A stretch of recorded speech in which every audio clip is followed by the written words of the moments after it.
Good morning everyone, কেমন আছো তোমরা সবাই? আশা করি ভালো আছো, আর আমিও ভালো আছি। তো দেখো, এখন সকাল সকাল আজকে উঠে পড়েছি। 6:30টায় উঠেছি, যেমনটা বলেছিলাম তোমাদেরকে আগের ব্লগে যে যাব ঘুরতে আজকে। তো তার জন্য সমস্ত কিছু রেডি হচ্ছে, মানে খাবার দাবারের ব্যাগ একদম পুরো গোছানো হয়ে গেছে। আর আমি এতক্ষণে জানতাম 8:22-এর লোকাল ট্রেন, তো এখন শুনছি 8:52-তে, তাহলে আধা ঘন্টা আমি আরও ঘুমাতে পারতাম। যাই হোক, এখন চোখটা জ্বলছে, কিছু করার নেই। এখন রেডি হয়ে নেব। আর এদিকে চা নিয়ে এসেছে। সকালবেলা উঠতে ভীষণই কষ্ট হয়েছে আজকে। তো চলো এখন ঝটপট করে চাটা খেয়ে নিই, এখনও রেডি হয়নি, রেডি হব। আর এই যে সোহাগও আজকে তাড়াতাড়ি উঠে গেছে, নিয়ে ব্রাশ করছে। আর এই যে মা আর গোগুলো স্নান করে নিয়েছে, টাকা ওইদিকে। এই যে মা অ্যাকচুয়ালি সকালবেলা উঠতে হবে বলে যেতে চাইছিল না। তো যাই হোক, কী করবো, আর সকালে একটু কষ্ট করে উঠতে পারলে আবার সারাদিনটাই ভালো ঘোরা যাবে। তো চলো আমি ঝটপট রেডি হয়ে রেডি হয়ে তারপরে আবার কথা বলছি তোমাদের সাথে। তো তোমাদেরকে বলি কোথায় যাচ্ছি। ঘুরতে যাব সেটা তো বলছি, কিন্তু কোথায় যাচ্ছি এক্স্যাক্ট সেটা তো বলিনি এখনও। তো আমরা যাচ্ছি আজকে কলকাতার চিড়িয়াখানায়। তো যেহেতু গোকুল সোহাগ কেউই যায়নি, ওরা আমরা গেছি ছোটোবেলাতে, তো তার জন্য ওদের দুজন যাতে মজা পায়, আনন্দ পায়, তো তার জন্য এই জায়গাটা সিলেক্ট করা। আর সোহাগ তো এখন ছোটই, ওর এইটুকু লাইফেও কোথায় আর গেছে, কিন্তু গোকুল যায়নি, এত বছর হয়ে গেছে গোকুল যায়নি। তো চলো এখন রেডি হয়নি ঝটপট। তো দেখো এখন রাস্তা দিয়ে হেঁটে হেঁটে যাচ্ছে স্টেশনে। দেরি হয়ে গেছে, ওই জন্য বাড়ি থেকে ভিডিও শ্যুট করতে পারিনি। ওই যে মা পিছনে, সামনে বাবা আর সোহাগ, আর সোহাগের বাবা, আর এই যে আমি আর গোগল।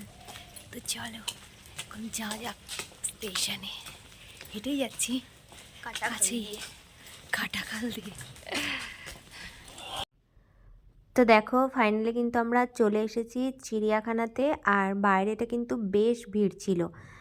আর ট্রেনে করে বাসে করে আসতে গিয়ে আমাদের তো অবস্থা খারাপ হয়ে গেছে, মানে কি বলবো। আর বেশ অফিস টাইম ছিল, তো ট্রেনে কিন্তু খুব ভিড়ও ছিল। তো বাইরেটা এখন একটু কিছু খাবো, তারপরে ভিতরে যাব। তো এই দেখো কী খাবো করতে করতে গোগল খেলো পাপড়ি চাট, আর আমি একটু ছোলা মাখা নিয়েছিলাম। তো যাই হোক, সেই মুহূর্তে ব্রেকফাস্ট করতেও ইচ্ছে করছিল না, আবার এই খাবারগুলো দেখেও খুব লোভ মানে হচ্ছিল। তো তাই জন্য ভাবলাম যে একটু হালকা করে খেয়ে নিই, তারপরে তো ভিতরে গিয়ে বাড়ি থেকে যে খাবার নিয়ে গেছি সেগুলো তো খাবোই। তো একটু খেয়ে দিয়ে তো দেখো এই যে ঢুকে পড়েছি চিড়িয়াখানার ভিতরে। যেহেতু অনেকটা বড় জায়গা, কিন্তু লোকও কিন্তু অনেক, তবু অতটা বোঝা যাচ্ছিল না। চারিদিকে সবাই মানে ছড়িয়ে ছিটিয়ে ছিল, তো ওই জন্য বোঝা যাচ্ছিল না। তো প্রথমেই ঢুকেই শুরু করলাম পাখি দিয়ে, পাখির সেকশনই ছিল। তো দেখো এই এক ধরনের পাখি, বক টাইপের, তো ছিল এইখানে কয়েকটা। আর সত্যি কথা বলতে কি, চিড়িয়াখানায় গেছিলাম বিশেষ করে বাচ্চা দুটোর জন্যই, ওরা দেখে মজা পাবে তার জন্যই। আমি তো গেছি আগে অনেকবারই, কিন্তু আমার ছেলেরা তো যায়নি। তো ওরা দেখে আনন্দ পাবে এই ভেবেই গেছিলাম, কিন্তু একদমই মানে কিছুই দেখার নেই। দু একটা যা আছে, এই যে দেখো সামনে এই যে বাঘটা আসছে, মানে ওকে দেখে মনে হচ্ছে এতটাই দুর্বল যে কিছু খায় না বা কিছু এরকম। হ্যাঁ, কিন্তু ভীষণই দুর্বল, মানে একদমই রোগা, মানে বাঘকে বাঘ দেখে মনে হচ্ছে না। যাই হোক, এরকম মানে কিছু কিছু জিনিস আছে যে দেখে ঠিক মানে মানে ভালোই লাগেনি একদম। তোমরা দেখতেই পাচ্ছ, আশা করি বুঝতেই পারছো যে বাঘটার কী অবস্থা। হ্যাঁ, তো একদম পুরো ধুঁকছে। তো দেখলাম। আর এইবার দেখো যে এই ঘরটার মধ্যে কিছুই নেই, কিছুই না, কোনো কিচ্ছু নেই, শুধু লাইটগুলোকে জ্বালিয়ে রেখেছে। আর দু একটা পাখি, যে পাখিগুলোকে মানে দেখাই যাচ্ছে না, জানি না এটা কিসের কি। আর এতটাই ভিড় ছিল যে লেখা দেখে যে বুঝবো সেটাও বুঝতে পারিনি। তো কোনো কিছুই আমার একদমই ভালো লাগেনি, মানে আমার মনে হয়েছে যে বেকার গেছি।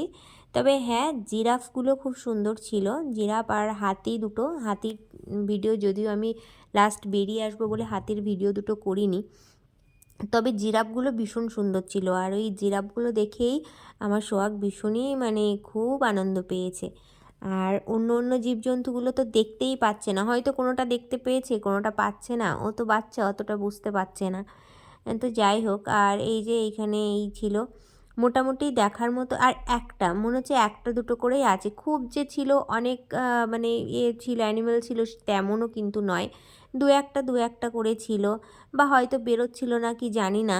এখানে দেখো একে একাই আছে, এ কিন্তু আর কাউকে দেখতেই পেলাম না, একজনকে। এবার সেই যদি মানে তার গুহা থেকে বেরোই তবেই আমরা দেখতে পাবো, নইলে পাবো না। আর এই যে এখানেও দেখো একটা সাদা বাঘ ছিল, কিন্তু এই বাঘটার চেহারাটা ভীষণই ভালো ছিল, দেখে মোটামুটি বাঘ বাঘ মনে হচ্ছিল। দেখো বাঘের চেহারা বাঘের মতো না হলে সেটা তো দেখতে একদমই ভালো লাগে না। আর এই দেখো বোরিং লাগছিল বলে আর ভালো লাগছিল না হাঁটতে বলে, ওই জন্য আমরা কিন্তু তাড়াতাড়ি যে বাড়ি থেকে খাবার বানিয়ে নিয়ে গেছিলাম, লুচি, ডিম কষা আর মিষ্টি, তো সেইগুলো এখন বসে বসে খাচ্ছিলাম। আর হ্যাঁ, ভাবছিলাম তোমাদেরকে বললাম যে সোহাগের জন্য ভাত নিয়ে যাব কি নিয়ে যাব না আগের ভিডিওতে, তো ওর জন্য একটু ভাত নিয়ে গেছিলাম, কারণ বাচ্চা মানুষ কখন ফিরবো সেটা বুঝতে পারছিলাম না। তো তার জন্য ওর জন্য একটু ভাতও নিয়ে গেছিলাম অল্প করে, তো ওকে ভাত খাইয়ে দিয়েছিলাম। দেওয়ার পরে তারপরে আমরা বসে বসে খাচ্ছিলাম। তবে হ্যাঁ, একটা জিনিস ভীষণ এনজয় করেছি, বাড়ি থেকে এই যে খাবার বানিয়ে নিয়ে গেছে ওখানে বসে খেতে কিন্তু বেশ ভালো লাগছিল। আর এই যে আমার বড়মশাইকে বলেছিলাম একটু ভিডিও করে দিতে, এই যে এই অবস্থা, ওর তো ভিডিও করে দিতে বলেও ঠিকঠাক ভিডিও করতেই পারে না। তো আমি বললাম যে আমরা একটু খাচ্ছি, একটু ভিডিওটা করে দাও। তখন ওর খাওয়া হয়ে গেছে, ও সোহাগকে নিয়ে ঘোরাঘুরি করছিল। আর সোহাগ তো মানে কি বলবো, হাত ছেড়ে দিলেই এদিক সেদিক পালিয়ে যাচ্ছে। আর দেখো কত লোক। আমরা গেছিলাম 2nd জানুয়ারি, তোমাদেরকে বললামই। আর 1st জানুয়ারিতে এত বেশি ভিড় হয়েছিল যে অনেকগুলো বাচ্চা নাকি মিসিং হয়ে গেছিলো। আর অনেকটা বড় জায়গা, মানে কার বাচ্চা কোন দিকে যাচ্ছে, হয়তো কেউ মনোযোগ দিয়ে কিছু দেখছে, বাচ্চা হয়তো এদিক থেকে হাত ছেড়ে যাচ্ছে, বুঝতেও পারছে না। তো যাই হোক, এত ভিড়ের মধ্যে বাচ্চাগুলোকে সাবধানে রাখা উচিত। আমার সোহাগকে নিয়ে আমি মানে এত ফাঁকা ছিল, তাও মনে হচ্ছিল যে কোথায় বোধহয় চলে গেল, সবসময় চোখে চোখে রাখতে হচ্ছিল। আর এই দেখো জিরাফগুলো কিন্তু অনেক কটা ছিল এবং বেশ সুন্দর ছিল, আর দেখতে এত সুন্দর লাগছিল না, কি বলবো, দারুণ লাগছিল দেখতে। আর এই জিরাফ দেখে আমার সোহাগ কিন্তু ভীষণ জোরে জোরে চিৎকার করছে।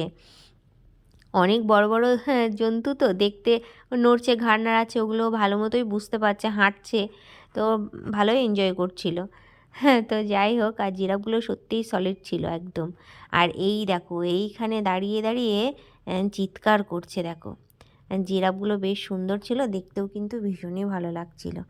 তো লাস্টে আমরা এই কয়েকটা পাখি আর হাতি দেখে বেরিয়ে এসেছিলাম। আর তাছাড়াও বাবার এইটা ময়ূর আর কি, ময়ূর তো চেনাই যাচ্ছে না, দু একটা দেখে মনে হচ্ছিল ময়ূর। আর এই যে আমরা নেমে পড়েছি, বাড়ি চলে এসেছি, কারণ কি বাবার ডিউটি ছিল, ওই জন্য আর বেশি লেট করিনি, আমরা তাড়াতাড়ি করে চলে এসেছি। তো এই ভিডিওটা এই পর্যন্তই রাখছি, যদি ভালো লাগে অবশ্যই একটা লাইক, কমেন্ট, শেয়ার করো।